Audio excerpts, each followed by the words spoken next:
Good morning, everybody. I am opening it up to let everybody in, and then we will get started here in a couple of minutes. In the interest of time, we will start right at 9 o'clock, but we do have folks trickling in, so give us just a minute if you want to go to the handout section and grab that UA training handout, which is going to be the appropriate handout for today's training. You can take notes on it, you can print it, you can keep it virtual, you can save it for later. Whatever you need to do, it's probably going to open in a web browser, and then you can save it using your Adobe platform or however you save those PDF documents. This training is going to be recorded, and it will be posted on the department's training website for presentation. So if you have other housing partners that you want to share that with or share this with, it'll be available probably by the end of the week, if not early next week. So, and I am happy to answer any questions throughout this training. And we'll give it another minute or so. If you're in an area with weather, I hope you are staying warm and dry. I know we've got some snow in the Panhandle and a lot of rain here in Central Texas.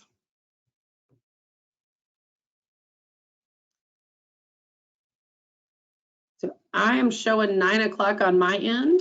So we are going to get through some housekeeping things first. Like I said, we've got the handout down there. You should see it in your go-to, I don't know what it's called, the little pop-out that comes, and it has the handout listed there. It also has a chat box that you guys can see. Nicole Martinez is helping me out today with questions and with chat. She is going to be putting some links and contact information and different things in that chat box. And then any questions that you guys have throughout the training, you can pose through that questions box. And then Nicole will either answer those if they're pretty specific, or she'll say, hey, we're going to address that later on, or we'll ask it to the group so that everybody can benefit. There are no questions that we don't want you to ask. We want you to ask all of them. If we can't answer them, we will tell you, hey, we don't know, we don't have an answer for you right this minute, but shoot me an email. And you can, we can get you an answer down the road later today or tomorrow. But without further ado, let's talk about utility allowances. And those of you that know, this is something that I work a lot on. And Nicole Martinez is also part of the utility allowance team. I'm Kara Poli, for those of you that might not know me. I always forget to introduce myself. I apologize. Not a lot has changed in this utility allowances training from the last time that we offered it back in, I want to say it was August or September, but there have been a couple of updates, a couple of changes, so it might be some new information or some, just a good refresher for everybody. So the purpose of this training is to provide our housing partners guidance for calculating a utility allowance under the department's multifamily programs.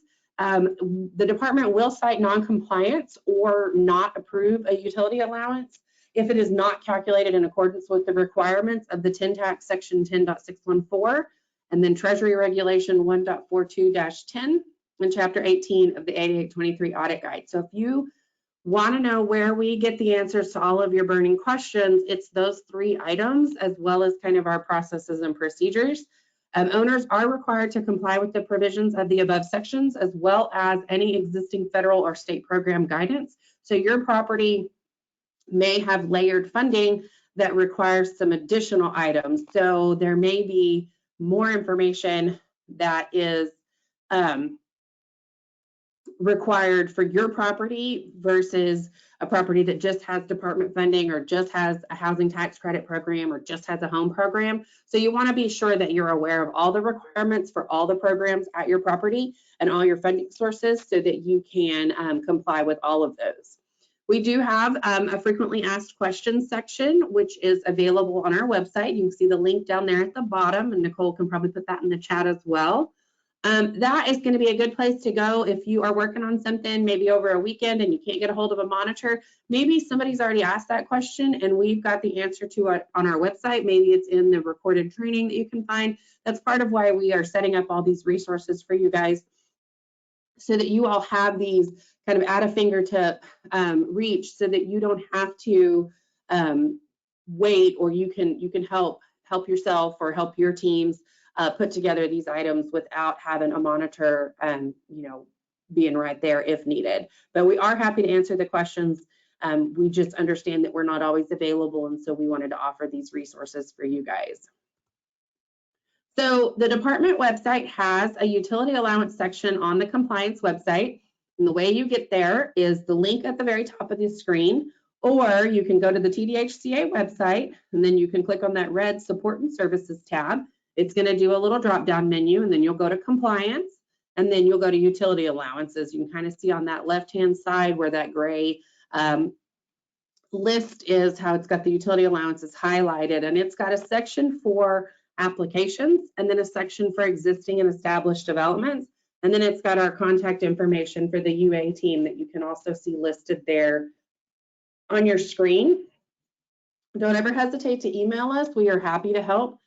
We would rather answer your questions on the front end rather than have a submission that's either missing items or incorrect or has confusion.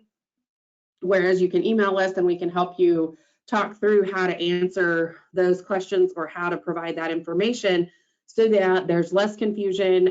You can always include a cover sheet if you want to with your utility allowance submission if you think it's going to be kind of funky. We've got some folks that are, using, if they're able to do combined methodologies, some of that combining has gotten a little confusing. So you can always include a cover sheet to explain anything that might help us mitigate any confusion that would come from that submission.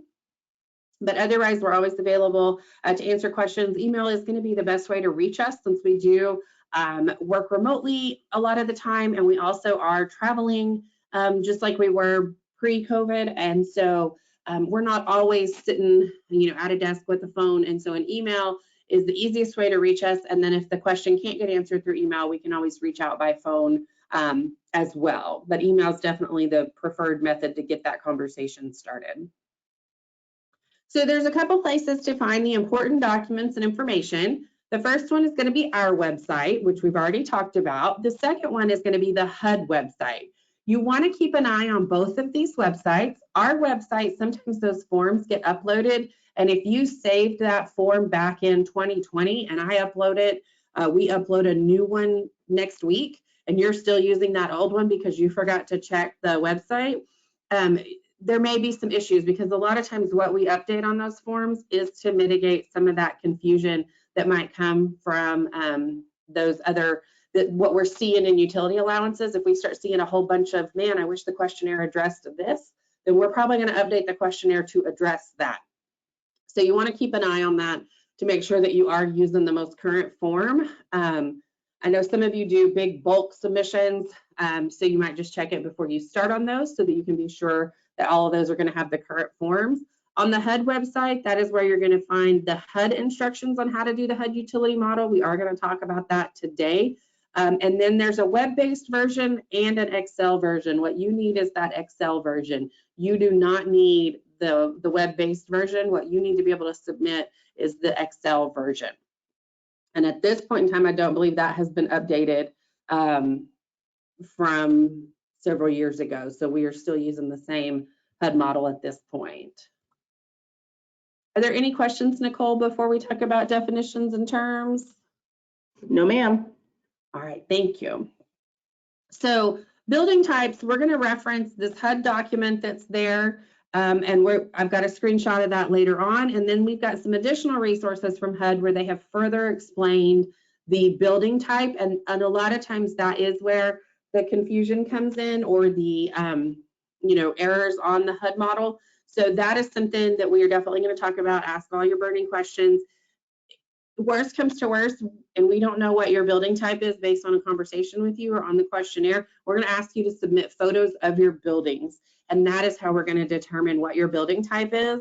Please remember that it is the owner's responsibility to maintain the correct building types and to submit that correctly. And so if it comes back that you have been submitting the wrong building type, and all of a sudden we catch it because we see it on a monitoring review, or somebody asks a question, or we look it up online, there may be some issues that come with that. And we'll talk about that a little bit later on. The Power to Choose website for those areas of Texas that are deregulated, meaning that you can use any utility provider that's available in that zip code.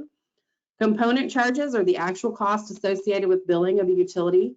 of a residential utility. The multifamily direct loan program is going to have the funds provided through the home program, the Neighborhood Stabilization Program, National Housing Trust Fund, repayments from the Tax Credit Assistance Program, or TCAP-RF, and then the Home American Rescue Plan, or Home ARP. And that is a little bit different than the traditional home program. So there are a couple caveats that we're going to talk about with that. And this may also include any other program available through the department, or a local political subdivision, or an administrating agency, or for a multifamily development that may require a utility allowance, because those multifamily direct loan funds do make it a HUD regulated building, which we'll talk about in detail here shortly. Renewable source is going to be energy produced from energy property, like a solar panel, and it's described in those IRCs that are listed there if you want more information on it. I think I've only seen one of those in my time here at the department. So I think anybody that has that type of energy, they're either using a different methodology, not the HUD model. In all honesty, the HUD model is not really set up for that at this point in time. It might be on the next version, but who knows? So if that's something that you have at your property, definitely reach out if you have questions, and we can at least try to talk through some of those caveats. A sub-metered utility is a utility where the property has one large meter, and then each individual unit has individual meters. A lot of times we see this with water and sewer, where the buildings each have their own meter, and then each property has a sub-meter attached somewhere, like the water heater or the intake line. And these are utilities that are billed out through a third party. These are not utilities that are billed on a ratio utility billing system or an allocation method. This is based on their actual usage, whereas an allocation method is based off of, you have a $25 fee per person and you have 3 people in that apartment, so they pay $75 no matter what amount of water they use, that type of thing. And there's a different scenario for each of those. So with a sub-metered utility, it's going to be treated the same way as a regular utility, where the tenant sets it up in their name and the provider mails the tenant a bill.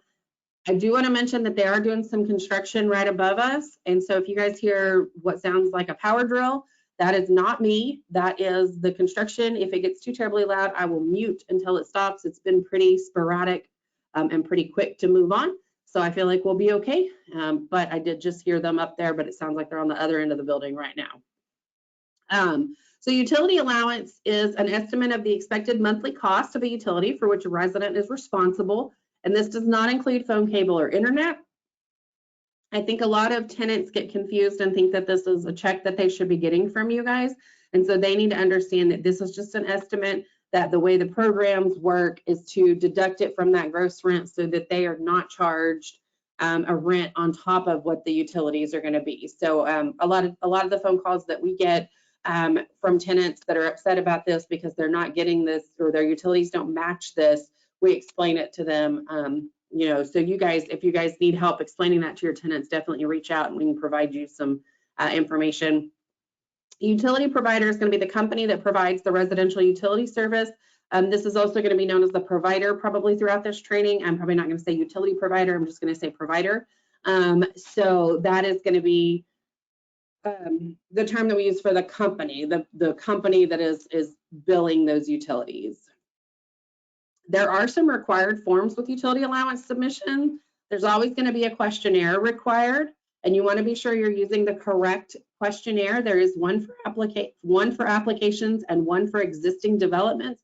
If you are an existing development and you submit the application questionnaire, you have not submitted the correct documentation, and you will be asked to go back and complete the correct one. It asks a lot more questions. The difference is 1 page versus 3 pages, or effectively 2 pages. But you want to be sure that you're using the right forms. You're also going to have to send us the resident posting that shows that you told those residents that the methodology was changing or that the amounts were changing. You're going to need to send us the previous year's approved utility allowance, and then the current methodology request and all necessary backup. So we'll talk about what that means with each different methodology that we're going to talk about. Are there any questions, Nicole, before we talk about how to submit utility allowances? No, ma'am. All right, thank you. So all submissions must be uploaded into the development CMTS or Compliance Monitoring Tracking System account. When uploading, be sure that you are selecting utility allowance documents as the type in the drop-down menu. And then in the description box, you'll say written local estimate or HUD model or whatever the type is, the method. And if it's an initial or an annual or a switch, that helps us when we log these. That way we don't have to save the documents prematurely. And we are able to just tell from that subject in CMTS what type is it? Is it a switch? Is it an annual review? Is it an initial request? Is it lease up? That kind of thing. For the TDHCA contact drop-down menu, please select utility allowance. That will never come out of this training because that is still something that at least once a week, I have to send an email that says, hey, you didn't submit this correctly. It does not come to me. It goes to utility allowance. Those instructions are at the top of the questionnaire in case you forget or have somebody new that's starting, but make sure they read the whole paragraph because the first half does talk about reaching out to Carapoli if you have questions, but the second half talks about how to upload it. So you want to be sure that you're reading that whole thing if you have a question on how to submit, or if you have somebody new that's not familiar with how the submission process works. If the submission is not uploaded as outlined above, it will not be received by the utility allowance team, and the development may be cited with non-compliance. For instance, when I was out on an extended leave, there were folks that uploaded utility allowances to my attention. I was not checking my email because I was out on an extended leave, and Nicole and Carolyn did not know they'd been submitted because they were submitted incorrectly. And those folks did have issues because they did not have a properly calculated utility allowance because they failed to submit it correctly. So you want to be sure that you're paying attention to how that's submitted. If we get them and we see that it's a utility allowance submission, we might reach out to you and say, hey, please re-upload this to utility allowance, but we might miss it. We get lots of emails from CMTS, and that is part of why this process is the way it is, because we all get so many of those upload notifications that the utility allowances would just inevitably get lost.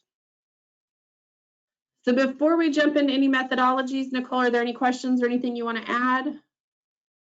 No, I think that's good for now. No questions. Okay, thank you all.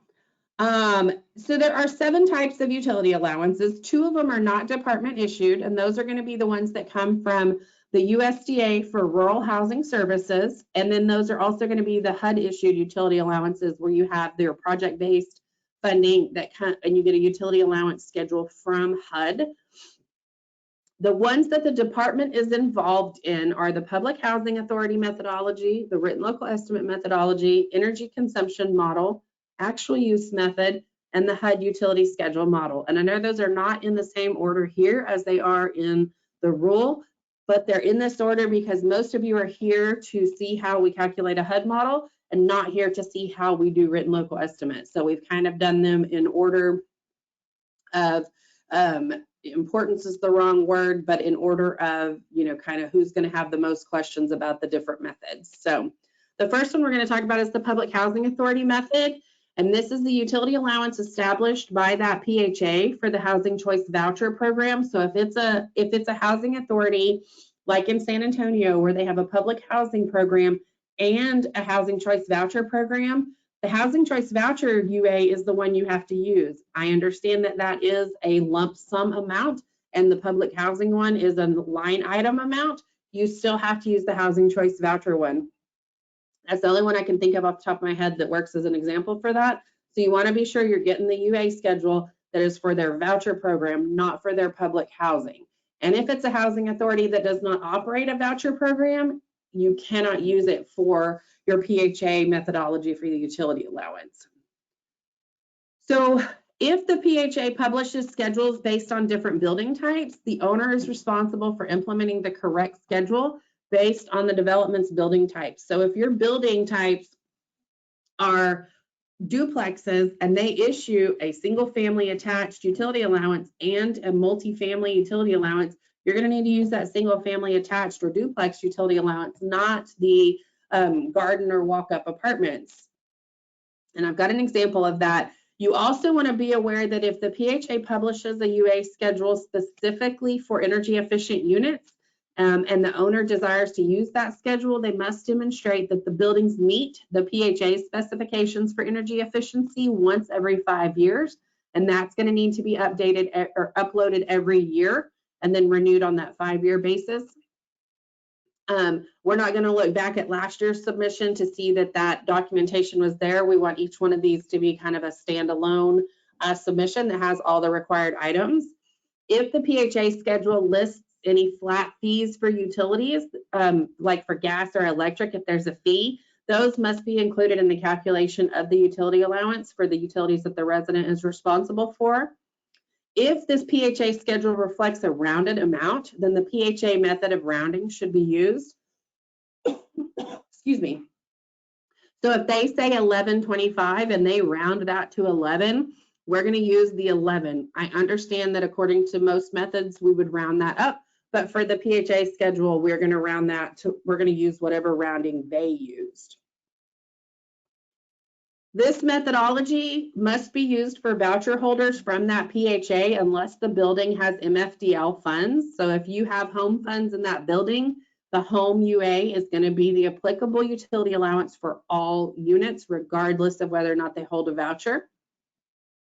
If the development is located in an area that does not have a municipal, county, or regional housing authority that publishes the utility allowance schedule for the Housing Choice Voucher Program, the owner must select an alternative methodology unless the buildings are in an area where there is a council of government that operates a Housing Choice Voucher Program. They're in an area where the department's Housing Choice Voucher Program is available, or there is another PHA that publishes a separate utility allowance that is specific to the development's location. So if you're in Hutto, you can't use the Round Rock Housing Authority's utility allowance. There is no PHA that covers Hutto, so you're going to have to pick a different methodology. But if you're in, I've got an example in here, and then I think like Denton has an area. If you're in an area where there is a utility allowance developed by another housing authority,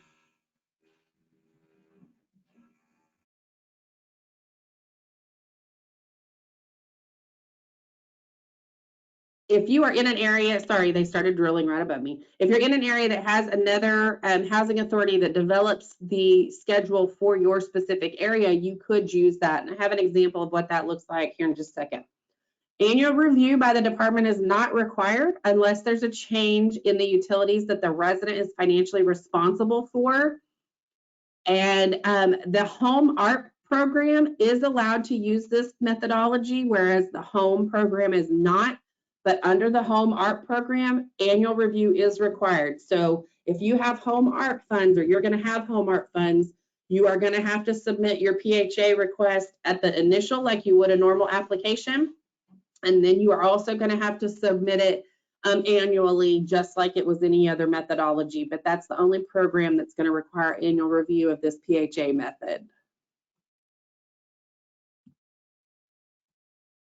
Here are the examples from the city of Austin, and you can see that there's multifamily with an elevator, multifamily apartment, single family detached house, row house or townhouse, and then semi-detached or duplex.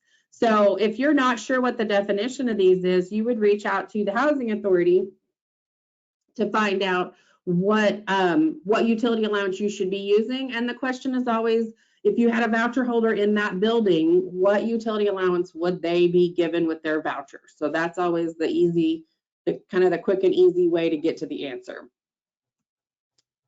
Here is the website that we use to show us on the housing authorities whether they have the project voucher or the housing choice vouchers, or if they have low rent only, which is public housing. And if they don't have Section 8, then you cannot use that housing authority.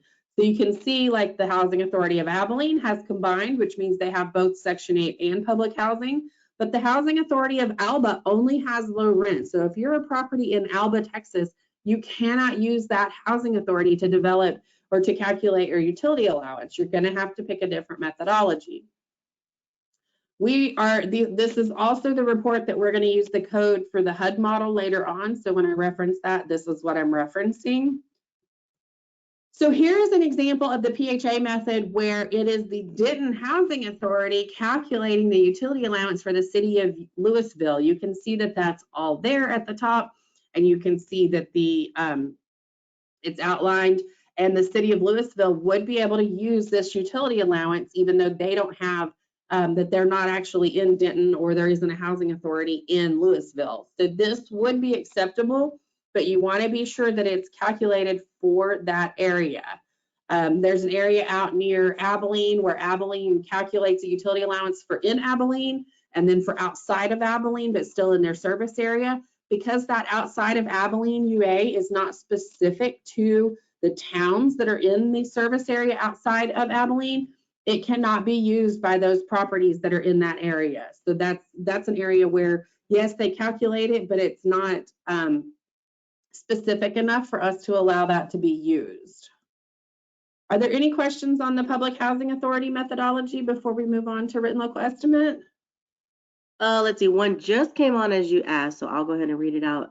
If we, a small housing authority, have an interlocal agreement with another housing authority, would we use our utility allowance or theirs for their families that fall under the interlocal agreement?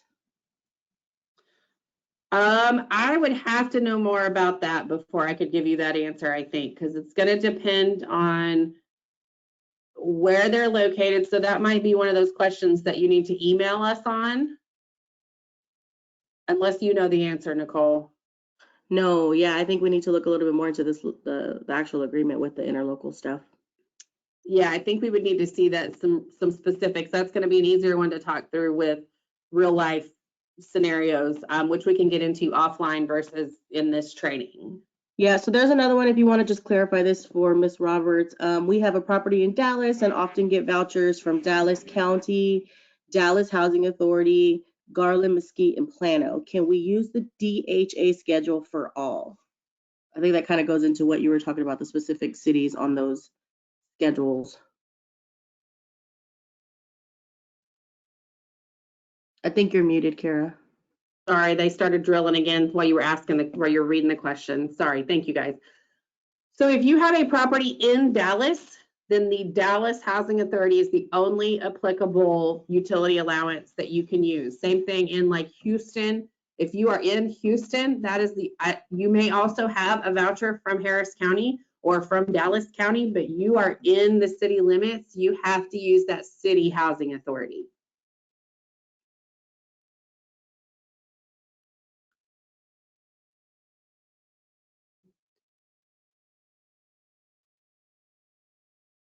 Okay, that's all I have right now, Kara. Okay, sounds good. Well, we are going to talk about written local estimate next. And I want to preface this one with, we don't calculate this one. We don't approve this one. We can't call the provider and make them give you a written local estimate. I know some different providers throughout the state have stopped.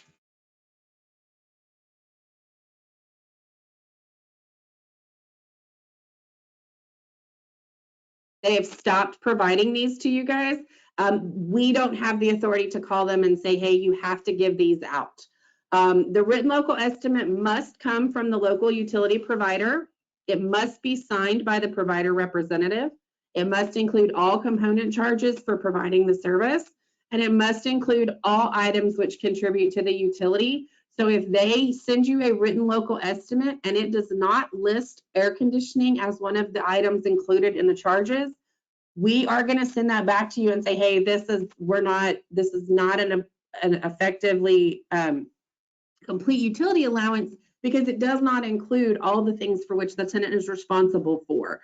So the beginning of the 90-day notification period is going to be the date on that letter from the utility provider. However, a full 90-day posting is required. So if that letter is dated today, but you don't get it till Monday the 30th, you're going to post on the 30th, and that's going to be your 90-day start. That should all happen relatively close together. So if you guys have a company that helps with this and they're not getting those to you timely, and when I say timely, I mean like within a week or 2 weeks of them getting them from the provider, then you guys need to address that with them.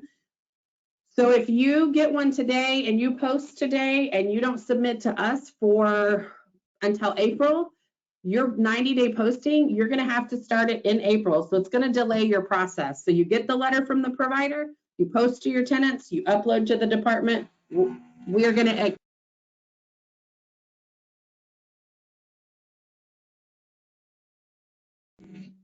acknowledge the receipt. And then when you have a monitoring review, the methodology is going to be reviewed in detail. Now, if we see on the written local estimate letter that it excluded air conditioning and your tenants are responsible for air conditioning, we're probably going to communicate that to you during that process. And we're not just going to acknowledge it without kind of addressing that as well. And here are some examples of what a written local estimate looks like. You can see this letter on the right is the letter from the provider, and it's got the above utility allowances, building configuration for the property. Estimates are based on an energy conservative household. They include heating, cooking, other electric, air conditioning, water heating, and all monthly component charges. And that matched the questionnaire, so we were okay to acknowledge that through a letter like this. And you're not going to get much more than that from us, but then during a monitoring review, the monitor is going to go through this in detail and make sure that that is a provider and that that is, that it does include everything and that it has your right bedroom types, that sort of thing. Are there any questions on written local estimate before we go on to energy consumption model? Not about the written local estimate, but I want you to kind of go over this really quickly. This is kind of going back to the PHA. We had somebody ask about the implementation date, and I think it's kind of something that we should address with everybody. What's their implementation date compared to the issuance date on the PHA schedule? Okay, that's a good question, and I apologize for not talking about that. So if the utility allowance, let me go back to an example here. So we can see on this one that it is effective 10/1/2022. So that's October, November, December. So by January 1st, 2023, that utility allowance should have been effective at our property for all units. You don't wait till recertification. It goes into effect on all units within 90 days. You could have implemented it on 10/1 if you had advanced, if you knew the numbers were coming. But you can do it within 30 days. You can wait the whole 90 days, but it has to be implemented for rents no later than 90 days after the effective date. If it does not have an effective date, you need to call the provider and you need to call the PHA and you need to have them tell you what the effective date is. And the best way to do that is through email, so that when you have a monitoring review, you can tell the monitor, hey, this doesn't have an effective date, but I've got an email here that corresponds with it, and the effective date is 10/1/2022 or whatever the case may be. Cool. The other thing is we cannot hear the actual drilling, Kara, just so you know. Oh, y'all can't hear it? Only me? Only you. I will stop muting myself when they drill, because I'm thinking you guys are hearing it and I'm just yelling over top of it. Okay. Well, I will stop muting myself. I was trying to be courteous. I apologize. So the next one we're going to talk about, if that gets us caught up on questions. Yes, it does. Okay, thank you. Is the energy consumption model. This is the model that must be calculated by a properly licensed mechanical engineer. And the rule was updated back in November, the utility allowance rule. You must submit the license of that engineer with that model. And so I know that's a little shift. So you want to be sure that any submissions, if you've already submitted this year and you did not include that, go add that in as a separate line item in your attachment system, and then it won't be an issue. But we are asking for those to make sure that the engineer that approved the model is, the certificate is included. The estimate must, at a minimum, take into consideration specific factors like unit size, building type, direction of the building, materials used to build the building, mechanical systems, appliances, characteristics of the building location, and available historical data. That's where that engineer comes in handy. They went to a lot more school than I did, so they can do a whole lot more on the utility allowance than I do. The component charges that are used must be no older than those in effect 60 days prior to the beginning of the 90-day period related to effective dates. So if you're posting today, those utility allowance rates that were used by the engineer must be within 60 days of that.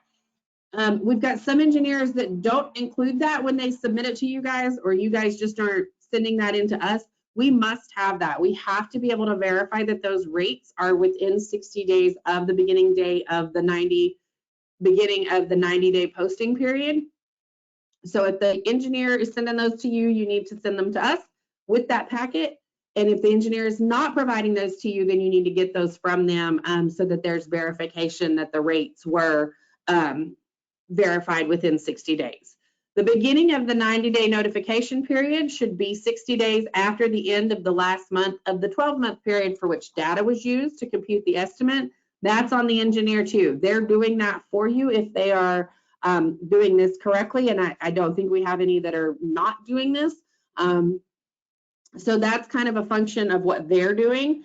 Annual review is required and will be approved by the department if it's compliant. This is another one of those where if you get it from the engineer today, it needs to get posted today and submitted today or tomorrow. I understand that sometimes it comes in at like 4:30. You may not get it posted or submitted till the next day. That's fine, but it needs to be pretty timely. You should not be sitting on these and waiting until later.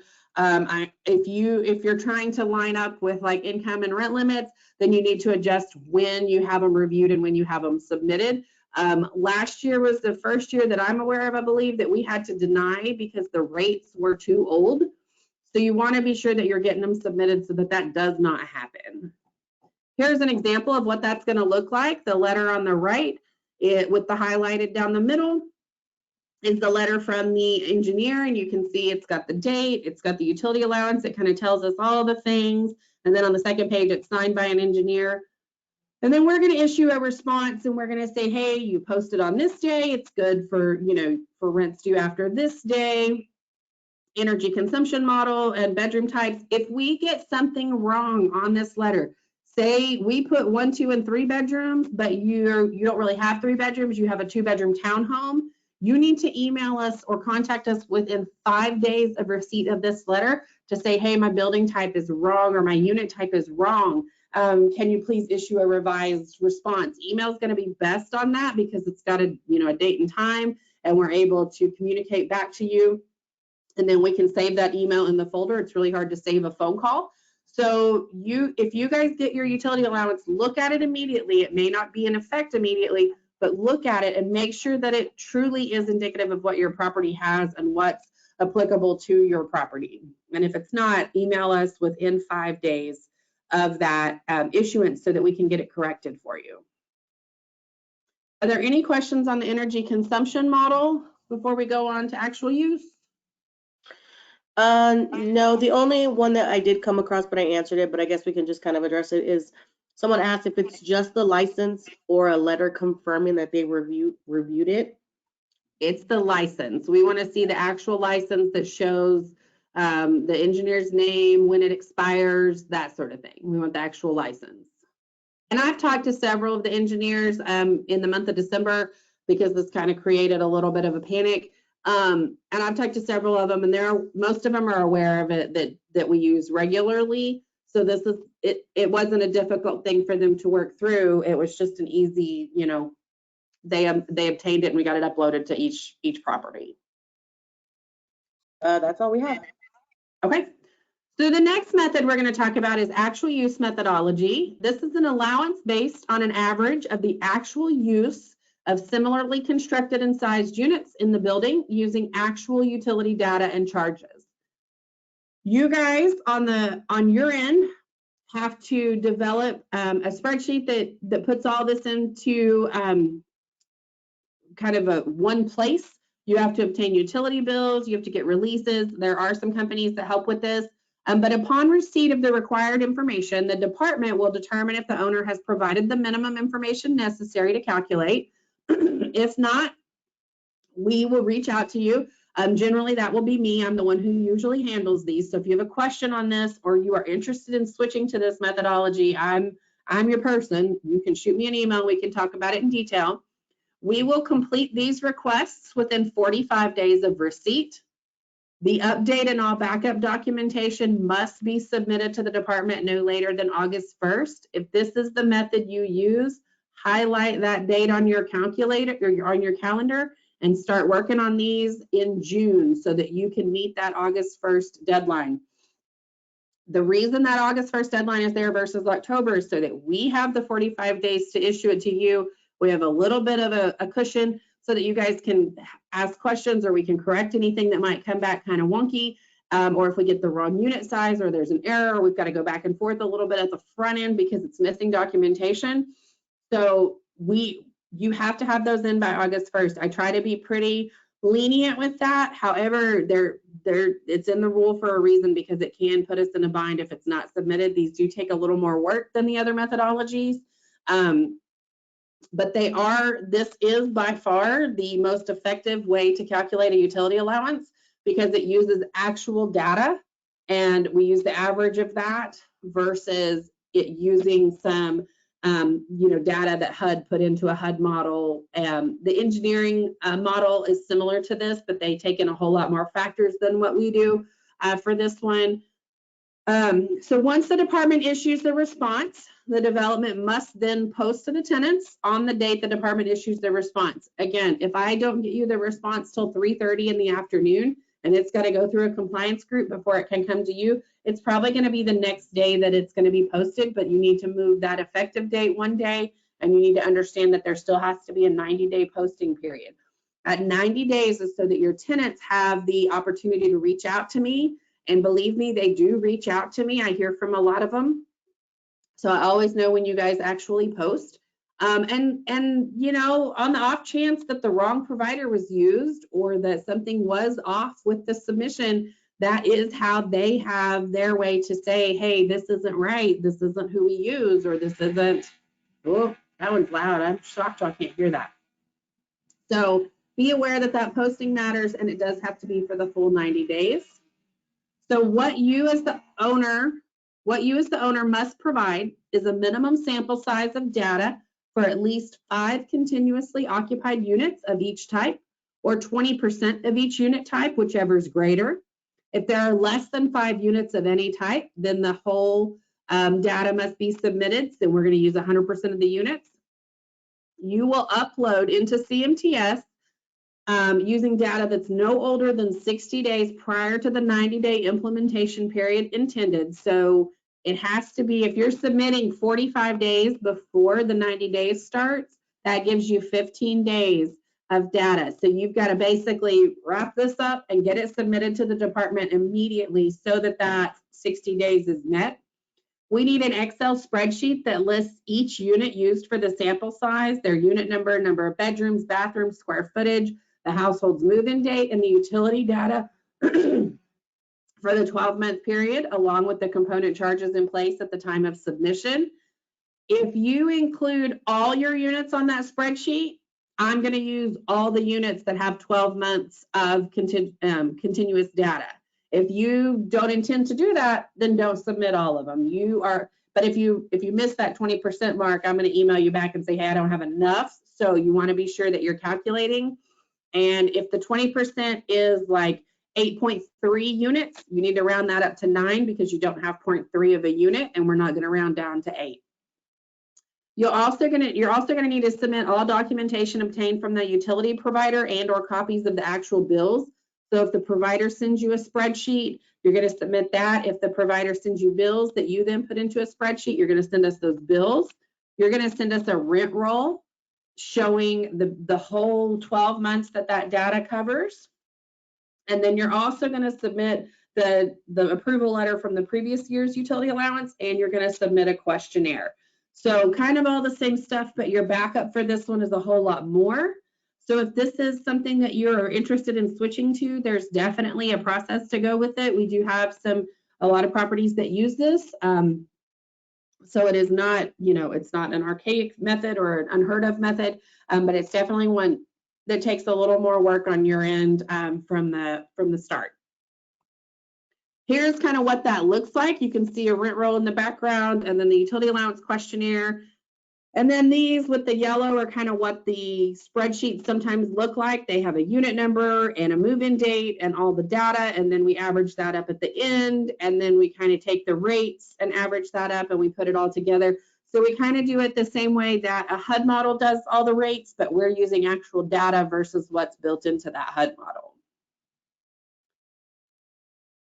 So how the department's going to review this, if the submission contains all the required documentation and it is correct and accurate and able to be used for the utility allowance calculation, we will calculate the utility. If the data is for more than the sample requirement, then we will use all the data. So if you submit 18 units and you only needed to send in 10, we're using 18. If more than 12 months of data is provided, we are only going to use the current 12 months. The allowance is going to be calculated by multiplying the average units of measure, so the average kilowatt hours or MCF or CCF if we're talking about gas, or gallons if we're talking about water. For all unit types of that bedroom size, the allowance will be rounded up to the next whole dollar amount. If the allowance is calculated for different utilities, each amount is going to be rounded up to the next dollar separate and then added together at the end. So that's different than other methodologies. So if I'm doing your electric, your water, and your sewer, then I'm going to total each of those and then you're going to add them together at the end. If the data submitted indicates a 0 usage for any month, that entire line is gone. So if you've got 10 units that you submitted and one of them has 0 usage for July, that unit is not applicable. So I may have to email you and say, hey, we need one more unit because I had to pull this one out. If we've still met that 20% because you sent in more than needed, then we're good there. And I think that's why a lot of folks do send in more, so they have that cushion. But you want to be sure that there's no zeros in your data. Otherwise, we can't use it to calculate. So after I calculate all that, I'm going to send you one of these letters, and it's going to tell you that it is, and so I'm going to count 90 days from the date of my letter, and I'm going to tell you that the following allowances are effective for rent due after July 27th and that you need to post immediately. And I'm going to tell you what the utility amounts are and that it has to be reviewed annually by August 1st. So just as, and we put that in all the letters that as is applicable so that it's a reminder. Are there any questions on actual use before we talk about the HUD model, which I know is why everybody's here? The only question we have is somebody wanting to clarify if the TBRA home program recipients can use this methodology. The TBRA home, that for actual use? I'm assuming so because that's when it came in. That's when the question came in when we were talking about actual use. Okay, that is something that you're going to want to talk to your administrator, your program administrator about. If it's department TBRA, you're going to want to talk to that group. I don't know what they require. Do you, Nicole? I don't, not for that specific program, no, ma'am. Okay. Yeah, I know for 811, you can use any of the methodologies, and you talk to that 811 group and let them know, you know, here's what we used, here's our amounts, and that's through them. But the TBRA stuff is a little bit different than what we do. Does that get us caught up on questions? Yes, ma'am. All right, so now let's talk about the HUD model, the belle of the ball, if you will. So the HUD model and all related resources can be found at that HUD link that's right there. And I think Nicole's probably already put that in the chat. We talked about it earlier. Each item on the schedule must be displayed out to 2 decimal amounts. And the total allowance must be rounded up to the next whole dollar amount. The component charges used can be no older than those in effect 60 days prior to the beginning of the 90-day period. So if you calculate your HUD model today, you've gotten your rates today, they're effective January the 4th. So you've got them, you've submitted. You need to calculate all of that. You need to do your posting and you need to submit pretty quickly. So this goes back to that whole, like if it's too late in the day today, you post tomorrow, but it needs to all happen effectively in the same time frame. If your rate sheet does not have a date on it, if you go to the Power to Choose website and you choose a rate sheet that does not have a date on it, we are not going to approve that. So you need to submit one with a date on it, and it can't be the date on your Internet Explorer. It needs to be a date actually built into the rate sheet. So it needs to say rates are effective such and such date, or it needs to have a date at the top. And most of you know what I'm talking about, and I've got an example here that I'll point that out on. The beginning of the 90-day notification period is the date entered as the form date on the HUD model. So the expectation is that you are doing the HUD model and you are posting on the same day.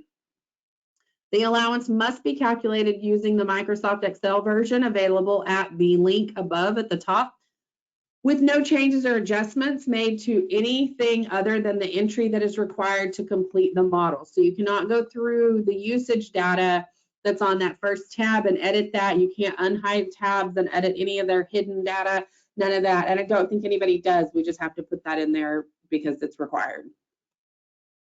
In the event that your property's zip code is not available, we are going to then look for the PHA code for that city or area. If the local PHA code is not available, then we're going to go to the one closest to that. Some of them have a county, some of them have an adjoining. We're going to use that. So if you are not sure, if you don't have a zip code, if your zip code's not showing up in the HUD model and the PHA code is not showing up and you want to know what we're going to use, feel free to reach out to us and we can tell you so that in years future, you'll be aware of what to use.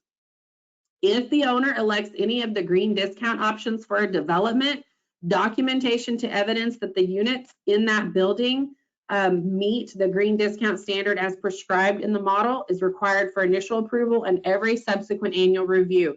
There are some of these that require an owner certification every year that all the units still meet the requirements because it's based off of appliances and air conditioners and that sort of thing. And so the engineers that you guys have help you with that initially needs to also be helping you annually certify that those are still meeting that requirement, and that annually needs to be submitted with your package. Do not take into consideration any costs or credits that a consumer would incur or be given because of their actual usage. So if the rate sheet says that if they stay under 1,000 kilowatt hour usage, they're going to get a $50 discount, that doesn't apply here. We don't take that into consideration. We are just calculating what is the rate-based usage amounts. During the annual review, the department will complete a HUD model and issue an approval, partial approval, or denial. The HUD model will be attached to the approval letter. If you have questions about our rates or our amounts on that HUD model versus what you submitted, email us immediately. You only have 5 days to dispute that or to ask questions and see if there's an error. So you want to reach out to us soon. You don't want to wait until a week after or 2 weeks after or close to the 60-day, 90-day date. You want to be sure you're reaching out immediately. And sometimes you guys include stuff on the HUD model submission that's not applicable, or sometimes you don't include the required fees or the taxes are wrong, that sort of thing. So that may be why the difference is there. We are always happy to answer those questions, and we would like to answer those questions so that the next submission can have everything handled correctly. And we want you guys to have all the information that you need to be able to do that. So we're happy to help answer those questions if they come up.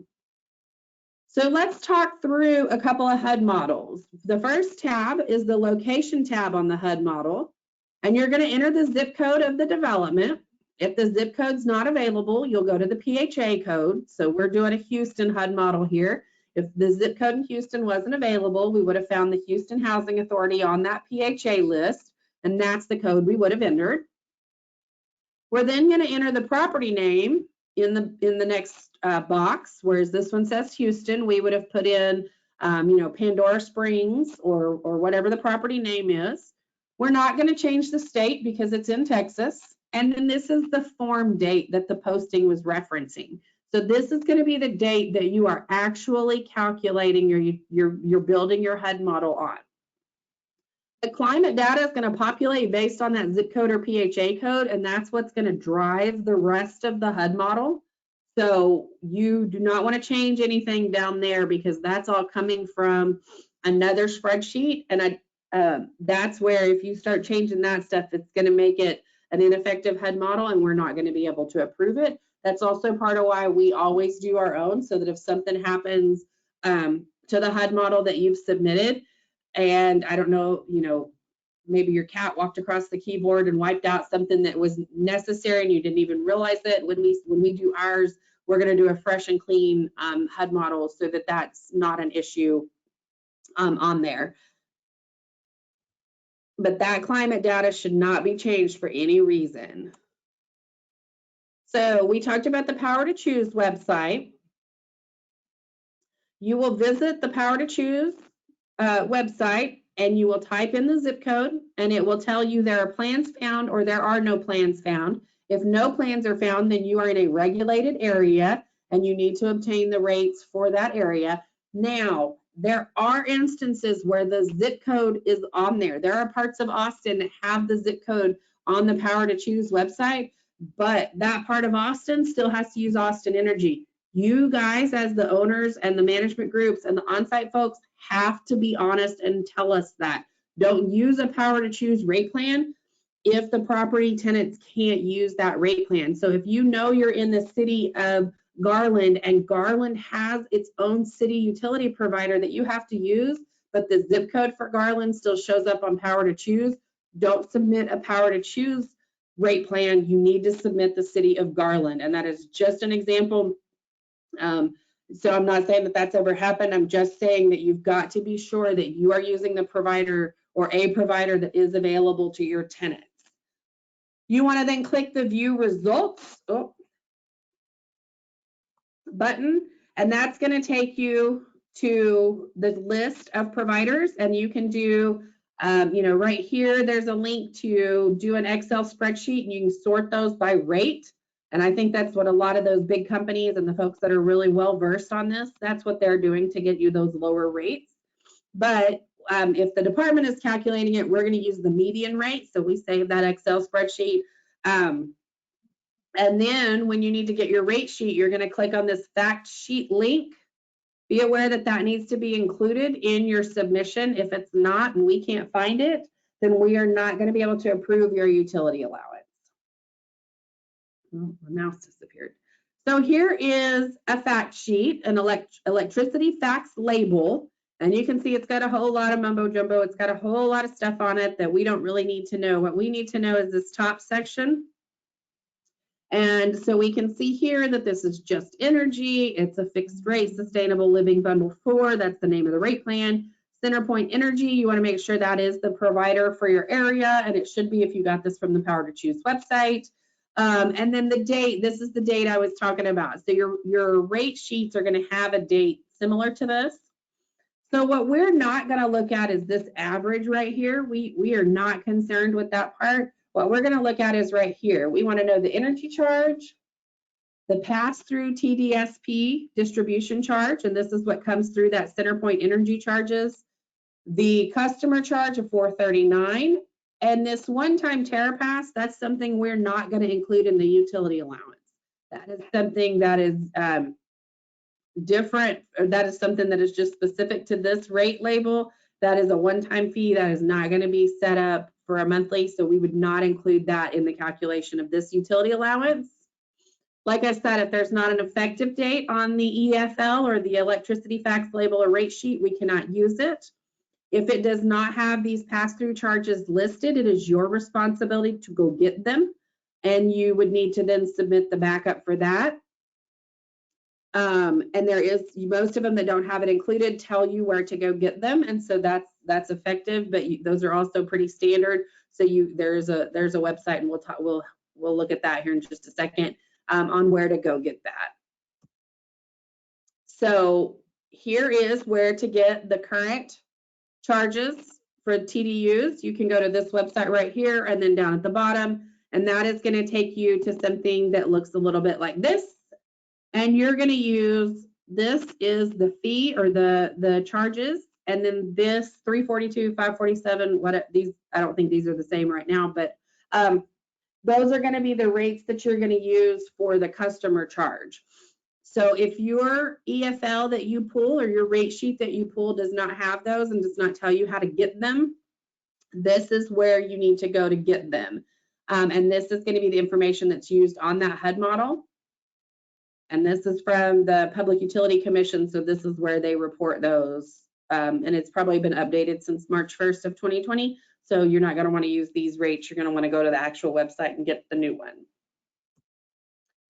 So let's build a HUD model. So we are now on the second tab, which is the tariffs tab of the HUD model. At the top, you're going to enter the date.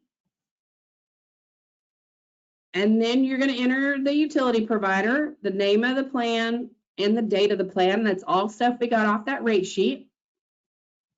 You're going to then enter the dates, if there are any, for the summer months, which for this example, there are not. Those are this January to December, so it's the whole year. You're going to then enter the monthly charge. Sometimes the providers have an additional monthly charge, so you want to add those two together, but you want to be sure that you're including the full monthly charge. For this example, the whole block is the same charge, so sometimes you're going to have different charges for this. Sometimes there's going to be the first 600 are this amount, and then after that it's this amount, that sort of thing. And so that's where you would take that into account. Our next example does that, so don't panic. I am going to show you how to do that.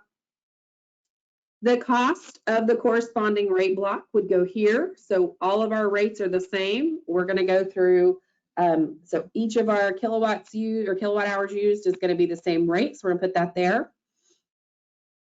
We didn't have any winter differences in charges, so that's the same here. So we're going to leave that part blank. Extra charges, this is going to be that TDSP pass-through. And if there are any provider extra charges, you would add those here. And then you're going to use the taxes. Now, if you don't do the taxes the same way that we do, and you include more or less, we're going to look at what you included. And if you included a city tax, where maybe on our documentation, it's showing that the city doesn't charge the taxes, but you included them, maybe you're aware that that's going to be a thing. Maybe there was an election or something changed and the city is charging it and the comptroller's website hasn't updated. So you want to be sure that you're checking that and not arbitrarily including all of the taxes that are listed, because if they're listed on that sheet, and we're going to talk about the sheet in just a minute, if they're listed on the sheet that tells you the city does not charge for taxes, then don't put the city taxes in unless you know that the city is about to start charging taxes. So let's look at these two things side by side. We've got our energy, we've got our information at the top, and now we've got our energy charge of 2 cents per kilowatt hour. We had to turn that into a dollar amount, which is 0.02. We have our extra charge of 4 cents, 4.2359 cents down there at the bottom. And then we've got our customer charge of $4.39. We're not doing anything with the $14.99 because that's a one-time thing that's tied to that plan. And then we've got our taxes. So now on that same HUD model, we're going to enter gas services. So it's going to be effectively the same, but we've had to obtain the CenterPoint Energy Gas rate sheet. Then we had to go to the CenterPoint website to get this. So we got the current one. And so we're going to use the customer charge and the commodity charge, and then we're going to get any of those extra charges that are available. And they have a separate website or a separate thing for that. And so we're going to use that total at the bottom. Excuse me. These are all available on the provider's websites. So it may take some digging, but they're usually available. If you're not able to find them, let me know, and we can, whoever does the ones for your region, for the MFDL funding, we can reach out to them and find out, where they found them, and that might be an easy fix that you ask 1 year and then forever. So now we're going to use this rate plan to build us the natural gas section of our HUD model. We're going to put in the name of the provider, it's residential, the date of the rates. On these that are non-regulated like this, if it does not have a date, you can use the date that you obtain it, but they need to be in a deregulated or in a regulated situation where there's only one provider. And so the rates that you find are the rates that are effective.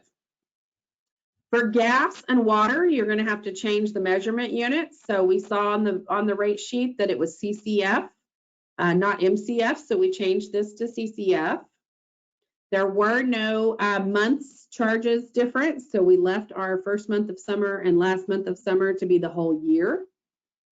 If there were different charges, then we would have changed that. Our monthly customer charge is the charge that we're going to enter here. All of our usage has the same rate. So we're going to type remainder in the size of the first block. And then we're going to put the cost of the first block in there. And then we're going to put extra charges. We're going to leave winter blank because this rate plan did not have a separate winter charge.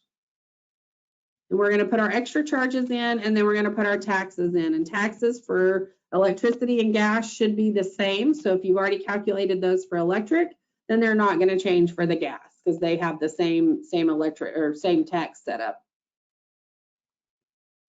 So now we'll look at these side by side. We can see that we've got our $17.39 entered as the monthly charge, and then our 0.07196 entered in the dollar per CCF charge, and then our 0.47750 entered in the extra charges that are charged per CCF.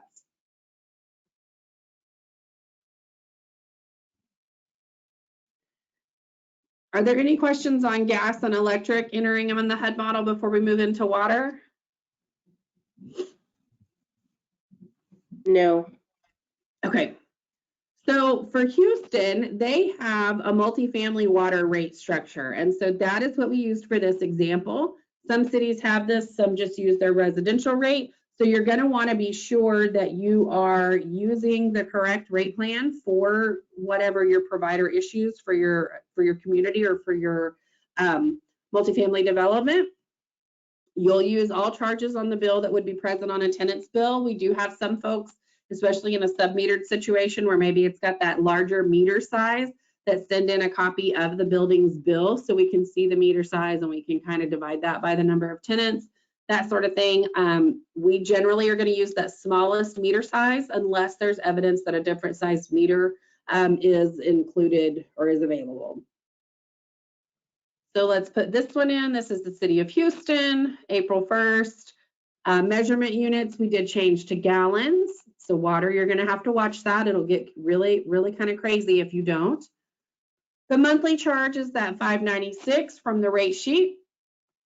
This one did not have different blocks. So we are going to just put in remainder, and then we're going to put in the charge, but you do have to turn that per gallon charge of $4.58 for the 1,000 gallons into a single per gallon charge. So that's the math in that last bullet point that you see where we take the 458 divided by 1,000 to get 0.00458 per gallon. You'll catch it because it'll give you like a $4,000 water bill if you put it in with the 458 versus this other way. Taxes are generally not charged on water and sewer. Sometimes there are extra charges that are like, like conservation charges or city sewer charge, like city stormwater charges, that kind of thing. So those are what you would add in that extra charges section. And then if that ever changes and taxes are included, you would add that. But right now there are no taxes included in water and sewer. So now we're going to look at sewer. We can see that there's a basic charge and then it's $6.66 per 1,000 gallons. So we're going to do the same thing. We've got City of Houston, April 1st, 2020. We've changed this to gallons. We've got our monthly charge of $10.48. One big block, so remainder instead of different chunks. The cost of the first block is going to be 0.0666 per gallon because we've done that math to convert 666 divided by 1,000. On sewer, if it indicates that no more than $37 will be charged for sewer, and we get to that last page where it shows all the HUD model amounts, then, and some of them go over that $37 block or cap, then we will adjust that. So if you see that, that might be why. If it says that, if there are the different rate breakdowns and they stop and for sewer you're not charged for more than 10,000 gallons of water, then you would stop that. You wouldn't have an instance to put remainder. So if you see something that doesn't align with this training and that you're unsure of how to enter it, send us a screenshot of it. We're happy to walk you through that. So here is the building characteristics tab, and you're going to select the building type. You're going to select you're going to leave the schedule type and electric tariff alone.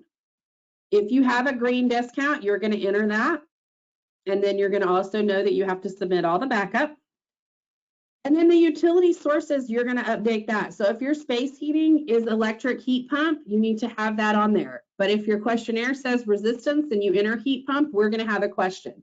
So make sure that you check with your on-site staff, because your maintenance guys on-site are going to know what those are in most cases. Or if you're a new construction, check with the construction guys. They're going to know what those are. And you want to set that up and keep a list somewhere, because we do see that change sometimes and it kind of makes us wonder.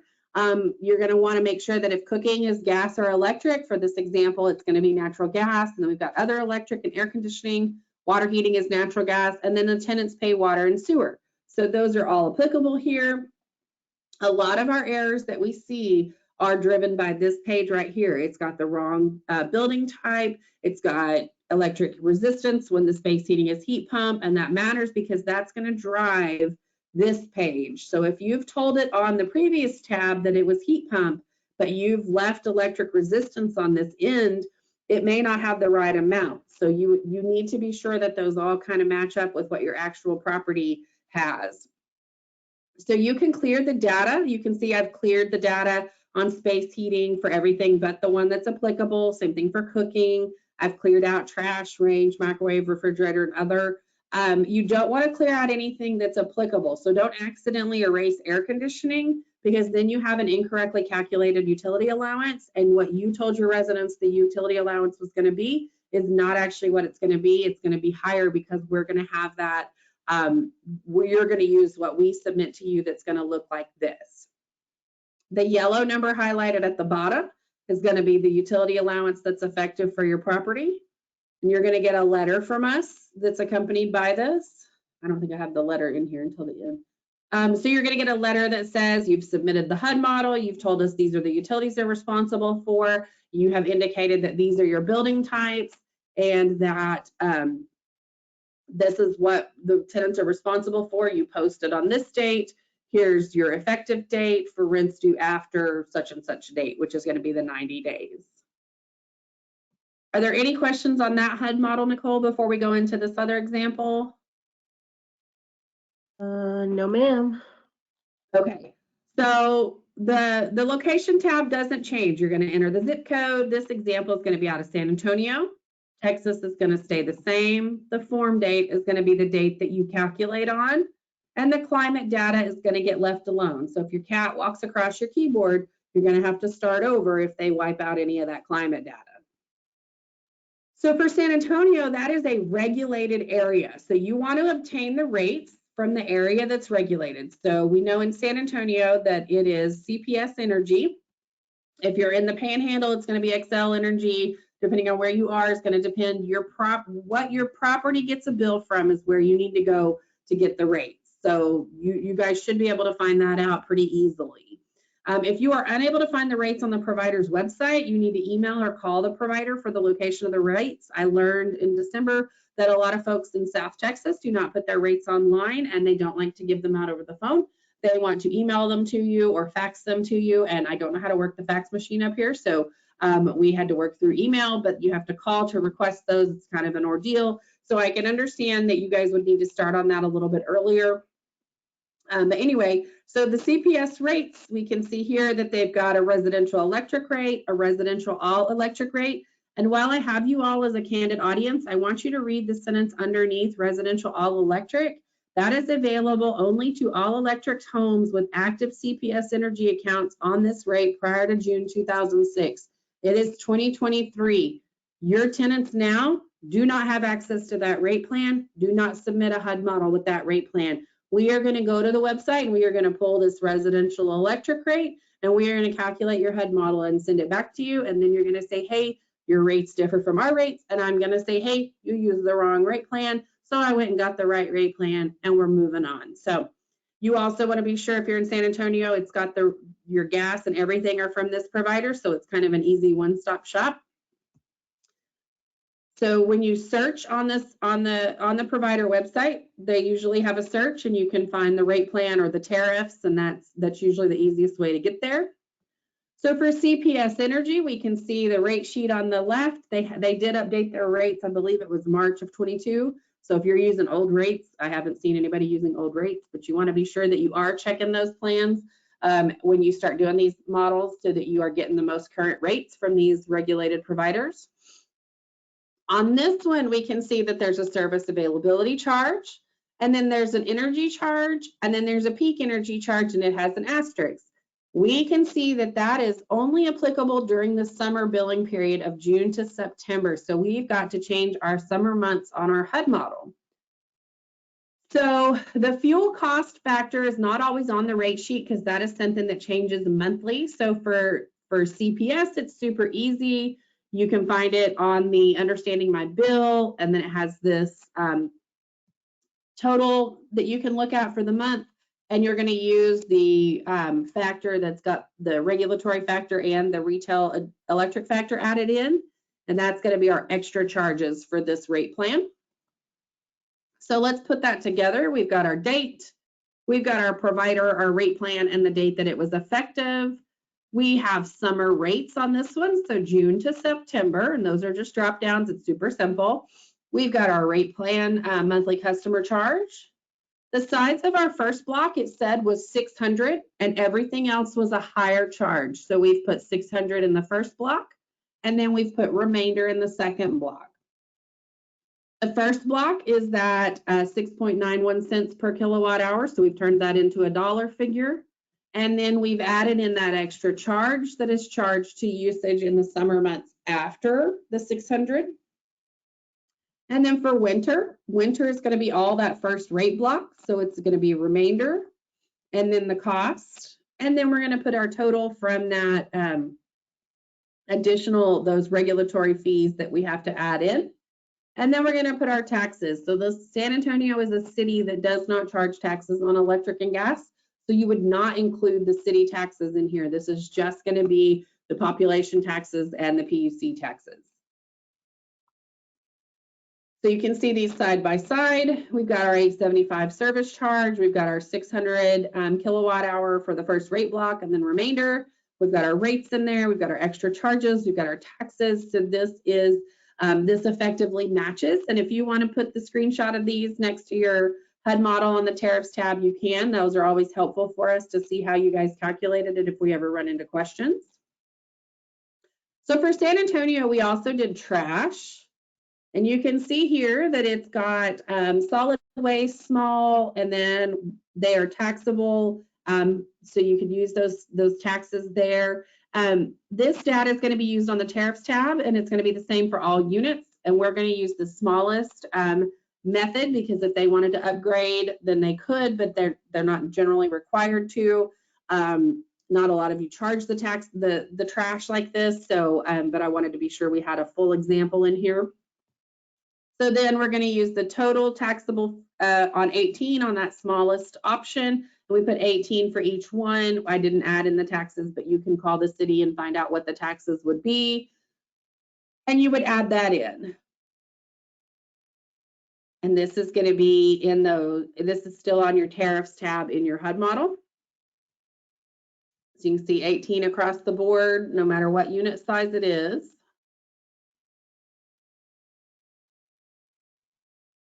And then we're going to go back to our tab, our third tab on the HUD model. We're going to tell it our building type. We're going to leave the next two alone. If we have a green discount, we're going to select that here. We're going to then tell the spreadsheet what goes with what. So it's all electric, and tenant pays for trash in addition to electric. So that's all that's selected there. And then we've cleaned up our last tab to show just the electric as is applicable. We've taken out all the other zeros and cleared the data that was not necessary. And then we've got our totals down there in the yellow.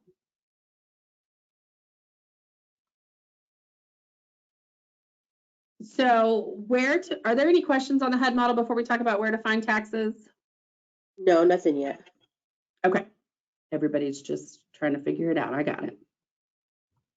So where to find the taxes? I know I've referenced these sheets a lot. So you are probably going to want to take all the links on this page and put them as favorites, or relatively often check them and print the data or save it to your folders. That's what we do.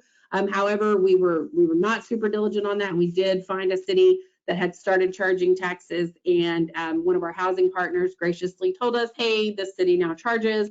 So we did update those. So if that ever happens, feel free to tell us, hey, our city now charges, please include it, or our city no longer charges, and we'll verify that and update accordingly. So the base rate for all of Texas is on that first link, and that's the public utility tax rate. The next bullet shows the table that has the tax rates based on the population. So there's like 1,000 to 2,500, 2,500 to 10,000, and then 10,000 plus. Those are all different levels of taxation. The third bullet is going to show you the cities that charge a tax on the residential use of gas and electricity. And then the last one is going to show you the tax rate for all cities and counties in Texas. So you need all four of these to effectively calculate the taxes in Texas for your property. And you can get these from the handout. I think Nicole probably put them in the link or in the chat box as a link. But if not, I can get them to you in an email. And you're going to want to keep an eye on these because things do change. Cities have elections, cities grow, different things, and we're going to use the population current, not the population. There was just a census done, I guess in 2020, 2021. And so we're going to use the data that's available. We just Google, Hereford, Texas, and what the population is, and that's what we're going to use to calculate the population taxes. A lot of you include the printout of that, which we appreciate. So thank you for those of you that are diligent in that. Here's what those look like. That first one with the pink highlighting on the left of your screen right here that says comptroller.texas.gov, that is the PUC, and that is applicable to all of the electric and gas services. This next one you can see is the population taxes.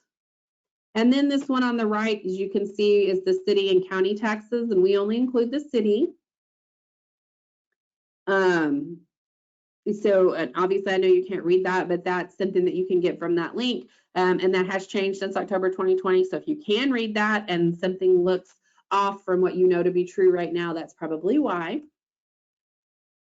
So if there are no questions, if there are, we can answer them. If there are no questions, we will talk about building types now.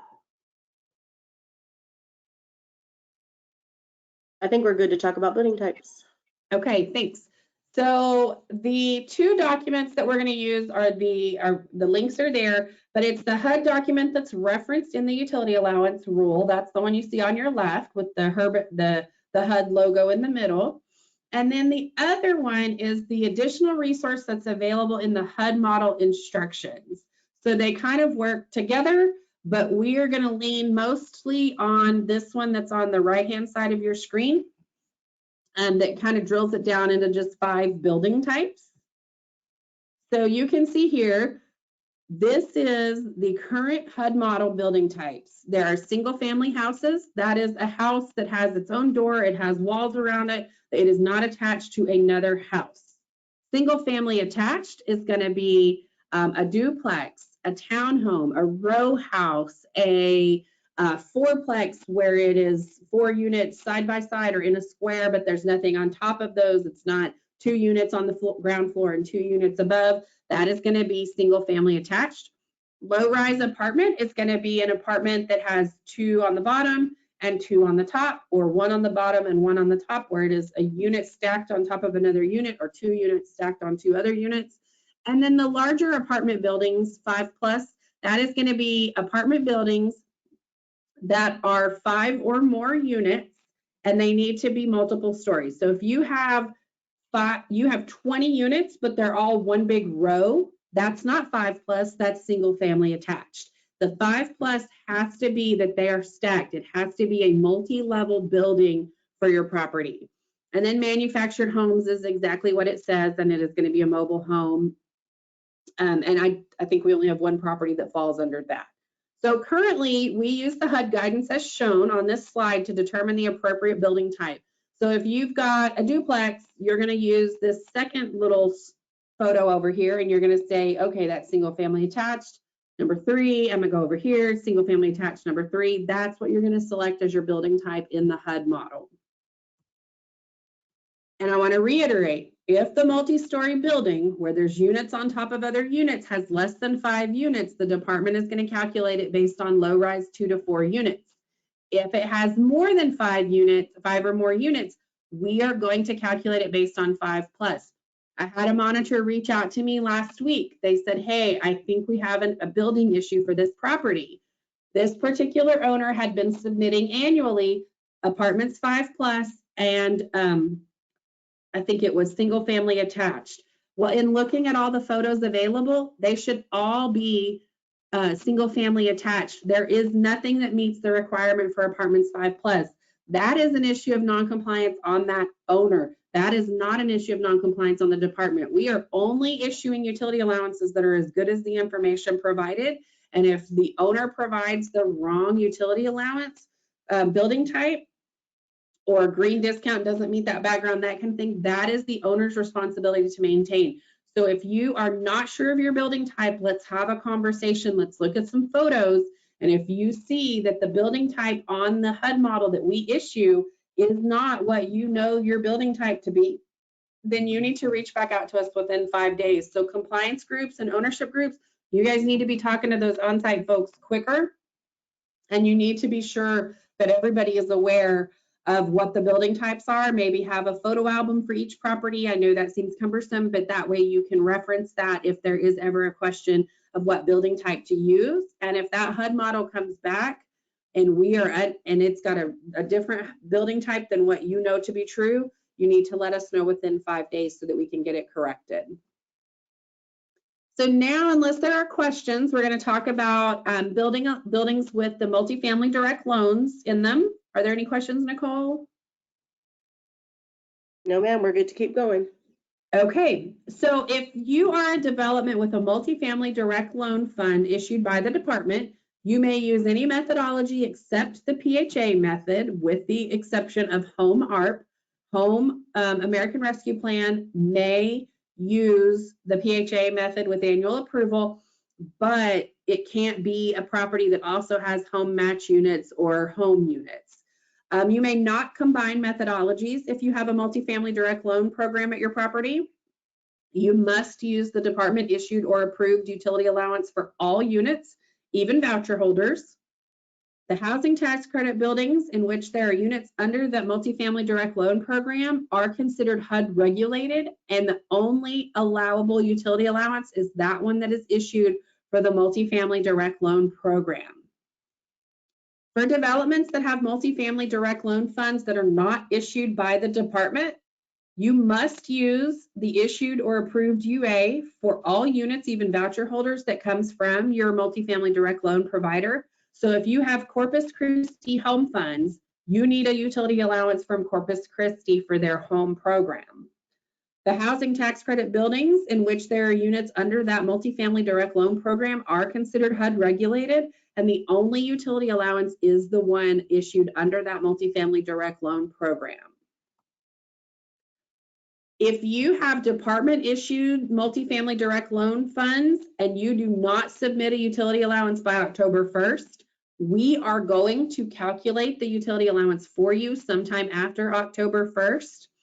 And we will use previous utility allowance submissions to get the information we need. We'll use the annual owner's compliance report, or we might use an entrance interview questionnaire from a previous review. And if we're still not sure what utilities your property has, we are going to reach out to you to calculate that. We will evaluate utilities. For regulated utilities, we will contact the provider or obtain from their website, apply the charges that are in effect no later than 60 days prior to when the utility allowance will be effective. So we're going to go to the CPS website. If you're in San Antonio, we're going to get their rates and we're going to build us a little HUD model and we're going to send that out to you. For deregulated utilities, we're going to go to the Power to Choose website. We're going to search available providers by zip code. We're going to use the median rate plan, and we're going to calculate the HUD model using one of those rate sheets. We will then notify the owner through the CMTS attachment system of the new allowance.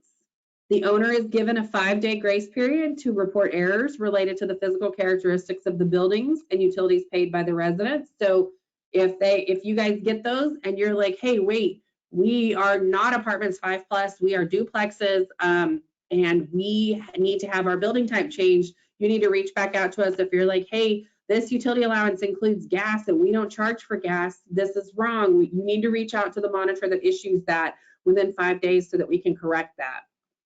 The allowance must be implemented for rent due in all program units no later than 30 days after the department notifies the owner of the allowance. So if we issued that on December 21st, then by January 21st, all rents due after that January 21st date need to be using that new utility allowance that we issued in December. Any questions on multifamily direct loan programs? None so far. Okay. So for utility allowances after the compliance period, the utilities that are paid to the owner are accounted for in the utility allowance. This is for the TCAP, exchange, bond, and Texas Housing Trust Fund developments that are layered with housing tax credits that are no longer within the compliance period are also going to follow this process. So if you have a utility allowance that was previously a non-optional fee or a mandatory fee, that is now part of the utility allowance. So it is very important to know when your compliance period ends and to know that it is the correct date. So always check with us if you're not sure, so that you know when that shift happens, especially if you allocate water and sewer, because it's no longer going to be a fee at this point. It's going to be part of the utility allowance. And if we monitor you and you're doing it wrong, you may have some issues of non-compliance that we will have to work through as part of that monitoring review. The tenant paid portion of the rent plus the applicable utility allowance must not exceed the rent limit. It is the owner's responsibility to ensure that all rents are properly restricted. So like I said, what this means is that if the water and sewer are based on a RUB system, and then on December 31st, 2022, you went post 15 or you completed your compliance period, now water and sewer need to be in the utility allowance methodology that you use, be that HUD model, energy consumption, rent local estimate, or PHA or actual use. So that might mean that you have to do an extra review of your utility allowance. And if you are not sure if that is you, if you feel like I'm talking to you, send me an email and I'm happy to look into that for you and help you know kind of when your property goes post 15 or when you are supposed to make that shift. Failure to do this will result in an issue of non-compliance. So changes in the utility allowance. An owner may not change methodologies or the utilities that a resident is financially responsible for without prior written department approval. So you can't just start charging for water tomorrow because you want to. You've got to send us a request. You've got to do a posting. You've got to have that 90-day available period for your tenants to reach out to us and let us know if they have any thoughts or concerns or questions on that. If the owner fails to post the notice to the residents and simultaneously submit the request of the department at the beginning of the 90-day period, and for a change in utilities, it may be if you're adding in a utility or removing a utility, that may be a longer than 90-day period that you got that posted. That may actually be a letter that you send to each tenant with their lease renewal that says, hey, you've been charged for water and sewer, you've been responsible for your water and sewer, but you're not going to be responsible anymore. That's coming off, or vice versa if that's getting added on. But if you're changing methodologies, then you're going to have to do that 90-day posting, and you're going to have to let them know that you are changing the method by which their utility allowance is calculated. Once an approval to start or stop charging for a utility is received, owners must implement the changes in utilities charged at the time of each household's lease renewal and no sooner. So if we approve water and sewer to be a bill that you bill your tenants for through whatever method, then you are not able to say, hey, Kara, you're in a lease contract until December, but we're going to start adding water and sewer right now. That's not how that works. You can't add it on to me until I sign a new lease. Any questions on those two things before we talk about annual review? No, ma'am. All right, so for annual review, for the rural housing and HUD issued utility allowances, y'all are going to handle that the way that you handle that with rural housing and with HUD. You're going to submit your budget or your rates for the annual review, and they're going to send you back a letter, an approval letter, or a HUD schedule that has that information. For rural housing, I feel like they are kind of back on top of things, but there for a while they were not issuing approvals because they were short-staffed and just unable to get to all of them. So if you don't get a response from rural housing when you submit your budget back in October or November, then the assumption is that in January, you're going to be using those rates because no news is good news in that sense. So you would submit to us if you have a monitoring review that requires it, you would submit to us what you sent to rural housing, and that would go into effect for your, I think most of those are a January 1st implementation date. And for properties that have those two funding sources, when your utility allowance changes, it changes for the whole property. So if your HUD issued utility allowance says it's effective 6/1 of 2023, on June 1st, all rents at your property need to be restricted using that utility allowance, and your unit status report needs to reflect that utility allowance on all units, not when they recertify. I know that's how you do it for your HUD program, but that is not how you do it for our programs. So you want to be sure that you are updating that unit status report and making sure that all rents are properly restricted using that gross rent calculation. For the PHA method, owners are responsible for periodically checking with the Public Housing Authority to make sure they haven't released or updated a new schedule. When a new schedule is released, it may be effective immediately or may be implemented immediately, but it must be implemented for rent due 90 days after the effective date. For written local estimate, HUD utility schedule model, energy consumption model, those all must be reviewed once a calendar year. The update and all backup documentation must be submitted to the department no later than October 1st of each year. For the actual use method, it must be submitted no later than August 1st of each year, and it is required to be submitted annually. A utility allowance is considered implemented once the unit status report is updated and rents are all restricted. So when we say implement your utility allowance, what we mean is put it on the unit status report, check all your rents, and make sure that you are not overcharging anybody. Failure to submit for annual review, with the exception of the multifamily direct loan developments, if an owner fails to submit for annual review during the calendar year, the development's utility allowance will default to the applicable PHA allowance. If the development is located in an area that does not have a PHA allowance, the development fails to have a properly calculated utility allowance. The utility allowance for multifamily direct loan developments that fail to submit for annual review will be calculated using the HUD utility schedule model pursuant to subsection D of the applicable section of the utility allowance rule. So we will issue that. That is on us if you have multifamily direct loan funds. It is an issue of noncompliance if the development fails to submit for annual review. The purpose of this requirement is to allow the department to test for gross rents at the time of a monitoring review. So if you did not submit in 2022 and you have a monitoring review coming up, we're going to use the applicable PHA allowance if there is one, or you're going to have a gross rent, or you're going to have a utility allowance finding. You're still going to have a utility allowance finding no matter what. But if there's not a PHA, we can't test for gross rents. If there is a PHA, we're going to use that to test for rents, because that is by statute the default utility allowance for these properties. So unless you have a multifamily direct loan situation, that is what we're going to do. So if you did not submit in 2022, I recommend you get on that right now and submit quickly so that this maybe can be avoided or mitigated or shortened for your property. Combining methods. Owners may generally combine any methodology as described in the rule for each utility service paid directly by the resident and not through the owner of the building.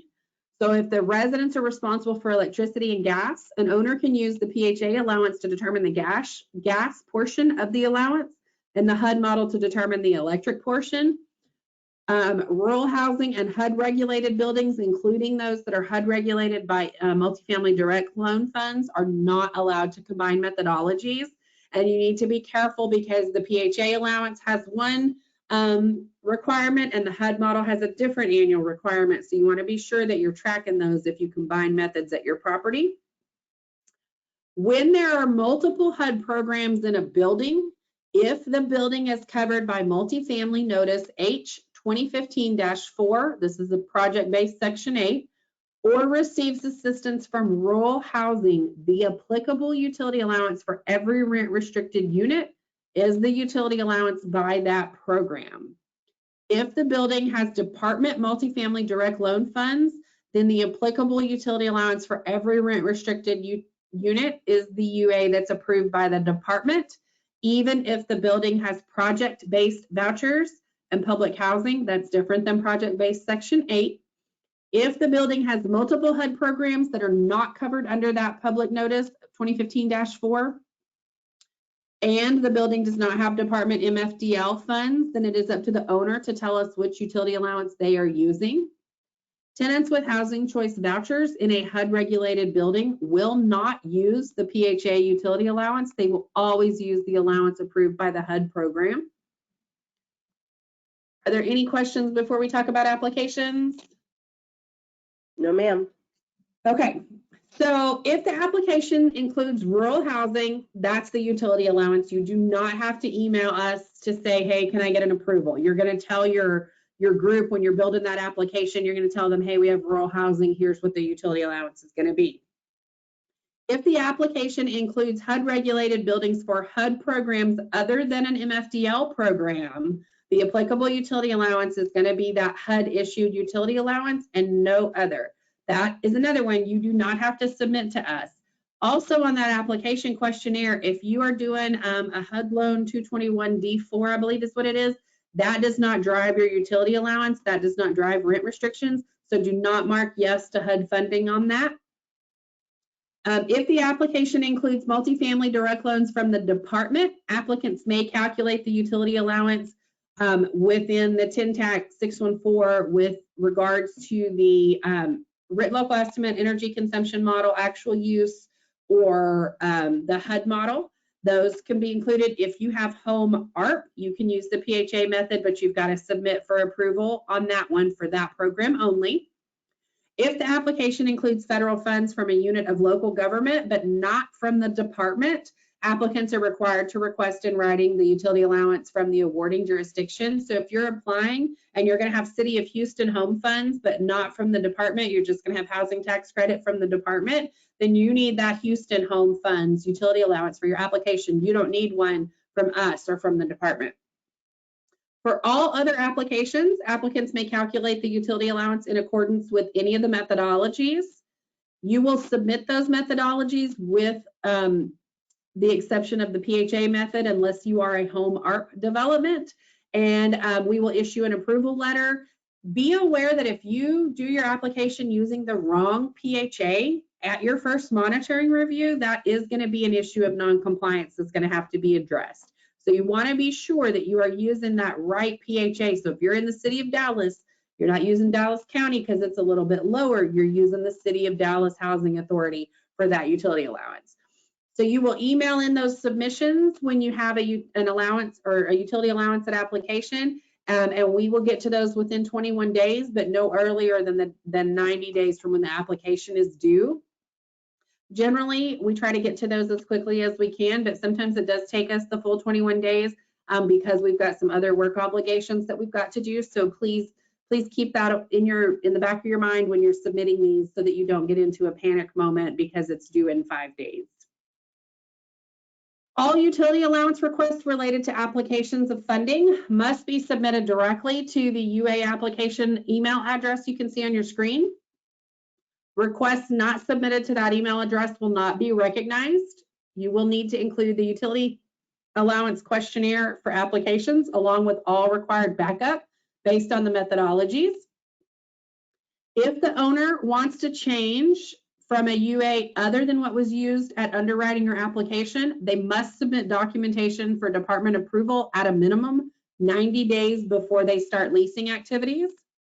The owner is not required to change the utility allowance from what was used at underwriting until the building has achieved 90% occupancy for a period of 90 consecutive days or the end of the first year of the credit period as applicable, whichever is earlier. But once a request to change the utility allowance is approved or implemented, the utility allowance used at underwriting is no longer valid. So if you submit, you want to change from the PHA method that was used at underwriting to the HUD model method for lease-up, you are triggering the annual requirement. You no longer have to worry about that 90% for 90 days. You have triggered that annual requirement with that lease-up utility allowance. So by October 1st of every calendar year, you're going to submit a utility allowance for us to review. For applications with existing funds, any request for new resources, either additional funds or tax credits on a development with an existing department LURA or land use restriction agreement must use the method that is in effect on the existing development. If the owner wishes to change, or if for an MFDL application is required to change the method, so if you use PHA because all you have are tax credits, and now you're applying for an MFDL application, you've got to have a HUD model or an energy consumption or a written local estimate or something, you have to submit. The request for the existing development must first be submitted to the compliance division for approval. So you've got to upload that into the CMTS attachment system. We're going to approve it there. Then you're going to email the application inbox and you're going to say, hey, here's this property, we're applying for new funds, and I'm going to adjust the verbiage in the letter, and I'm going to send you a response that addresses both the existing and the current. I'm going to kind of say, hey, this is approved for the application of this. However, the development has existing funds and annual review is required for this property under the existing development that's already set up in CMTS. Again, for the submission, all requests, you need to make sure that you tell it it's utility allowance documents. You tell us what type, and is it an annual or an initial, or is it a switch? And then you need to use utility allowance as the TDHCA contact. The department will not be able to approve requests that are incomplete or are submitted incorrectly. Submissions for the 811 program must be uploaded or emailed to the attention of Bill Creener. This means that you have got to upload one packet to the attention of utility allowance, and then you've got to get another one to Bill or the 811 team if Bill ever changes from that person, if he's no longer the contact for that. So you want to be sure that if you've got those 811 funds that you're doing both requirements, not just uploading to us, because I don't send that to Bill and the 811 team. I'm only going to approve it and issue it through CMTS. I'm not going to communicate with that 811 group because that's not part of the role requirements. For owners participating in the developments in the Department Section 811 Project Rental Assistance Program, the owner may choose the methodology they wish to use. The rules for the chosen method must be followed, and on an annual basis, the development will submit a utility allowance to the utility allowance update to the 811 division, and then the 811 division will issue an approved rent schedule for those 811 units. The 811 PRA units do not make the building HUD regulated. That utility allowance from that 811 team is only going to apply to the 811 units. Some keys to the success: always upload to utility allowance as the TDHCA contact, not to Kara Poli or Nicole Martinez or Carolyn Metzger. Review the UA submission prior to upload. Is it complete? Is the rate sheet included? Did I fill out the questionnaire? Did I include the posting? Did something get hung up in the scanner? All those are good questions, and you need to check those before you submit to us. Does the posting have the right dates and amounts and unit sizes? Are you using the correct posting? If your posting still says Cody Campbell, it is the wrong posting. It should say Kara Poli as the contact for TDHCA. You will want to make sure you upload all required items for the methodology chosen. Make sure you're using the most current forms from the websites. Email a member of the utility allowance team prior to submission if you have a question. And you want to always remember that utility allowance rules are building rules. They are not unit rules. It is a building rule. So here is again our contact information and how we can help. I think most of you probably have that. Nicole has maybe already put that in the chat. I don't know. I haven't looked. But we are easy to find. We are on the utility allowance section of the website. You can email us. I think I've been scrolling through who all was attending. I saw lots of names I recognize. So I know a lot of you do know how to reach out to us. Otherwise, thank you for submitting, or thank you for attending today. That is all that I have. I think I have the room for about 13 more minutes if you guys have questions. Don't forget your annual review is required by October 1st, 2023. If you missed the 2022 annual review, please submit now. Actual use is due by August 1st. So if you need help with any of that, definitely let us know. Otherwise, that is all I have for the prepared training. Do we have any questions, Nicole? No questions, but Miss Margie Smith wants to tell you had a great presentation. Well, thank you. I appreciate it. I hope everybody learned a lot, and definitely email me if there were follow-up questions. There is going to be a survey that populates when you leave. please fill that out. That helps me know what other trainings you guys are interested in, what I missed on this one, or if you had questions that you thought of as soon as you left the training, because that's always how it goes for me. So I look forward to your feedback on that. And if I did a terrible job, that is also where to communicate that to me so that I can better improve for next time. So I appreciate you guys spending your morning with us. I'll stay on for just a minute until we see that everybody's pretty well left. Kara, somebody did ask if you're going to be doing an income average training. The average income set aside, that is going to be worked into our housing tax credit training, and that is going to be the first one that we are doing is with Texas Apartment Association. I believe that's February 23rd. You can register through them. At this time, the decision has not been made to do a separate training on that. Okay. Somebody just asked too that they noticed that the Excel form that they use does not include the highlights, and I know that's just something that we have on our end. Yeah, that's something that we've just edited, so that's not something that you would necessarily have. And that's it so far. We've still got quite a few people here, so if you have questions, type them in. We can answer them. If you think of something later, you'll know where to find us through email.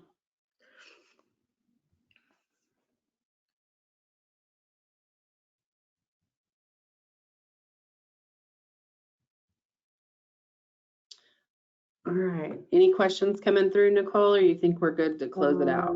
Can you say again where to find the taxes for the HUD utility model? Celine, I did put those in the chat below, but the links are also in the PowerPoint that Kara handed out to everybody. Yeah, that handout that you can save, and then you should be able to copy and paste from that because that is a PDF version of this training with the animations removed and everything. So you should be able to copy and paste those links. If you can't or can't find them, reach out to me by email. I will put my email in the chat.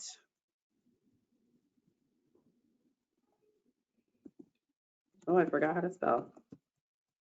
And you can send me an email and I can get you those links directly.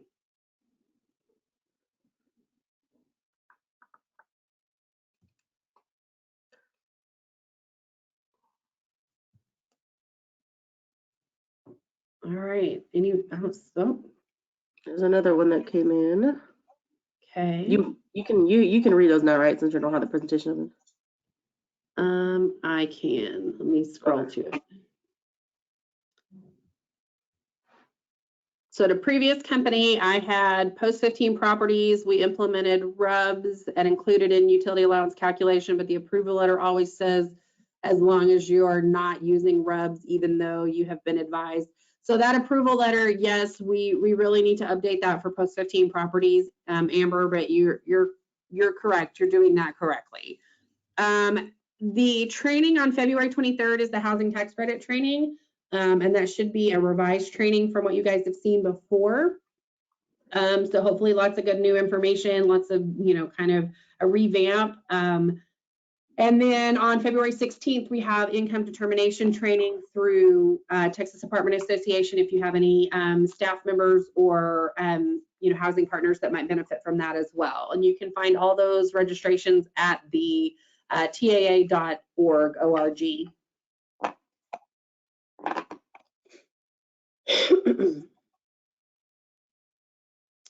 Anything else?